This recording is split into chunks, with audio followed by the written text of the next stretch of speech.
Hello brother. ತುಂಬಾ ದಿನ ಆಯ್ತು ಬ್ರದರ್. ಎಂದೂ ಮುಗಿಯದ ವಿರಹ ನಮ್ದು. ಅದಕ್ಕೆ ದಿನ ಏನು ವರ್ಷ ಏನು ಬ್ರದರ್.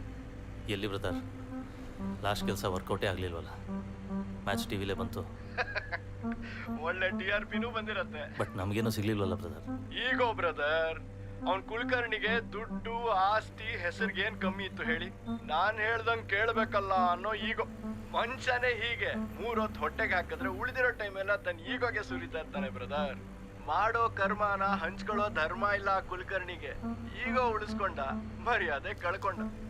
ಆದರೆ ನಾವು ಕಳ್ಕೊಂಡಿದ್ದೀವಲ್ಲ ಬ್ರದರ್. ಇಷ್ಟು ದಿನದ ಎಫರ್ಟು, ಪ್ಲಾನಿಂಗು, ಎಕ್ಸಿಕ್ಯೂಷನ್ನು ಏನೂ ವರ್ಕೌಟ್ ಆಗಿಲ್ಲ. ಎಲ್ಲ ವರ್ಕೌಟ್ ಆಗ್ಲೂಬಾರ್ದು ಬ್ರದರ್. ಈ 4-5 ವರ್ಷದಲ್ಲಿ ಯಾವ್ದಾದ್ರು ಈ ತರ ಆಗಿತ್ತಾ? ಇಲ್ಲ ತಾನೆ. ಇದೆಲ್ಲ ಜಾಹೀರಾತು ಬ್ರದರ್, ಜನಪ್ರಿಯತೆ ಬೇಕು. ಈ ವಾಷಿಂಗ್ ಪೌಡರ್ ನಿರ್ಮಾದವರು 30 ರೂಪಾಯಿ ಪ್ರೊಡಕ್ಷನ್ಗೆ ಹಾಕಿ 70 ರೂಪಾಯಿ ಪಬ್ಲಿಸಿಟಿಗೆ ಹಾಕಲ್ವಾ? ದುಡ್ಡು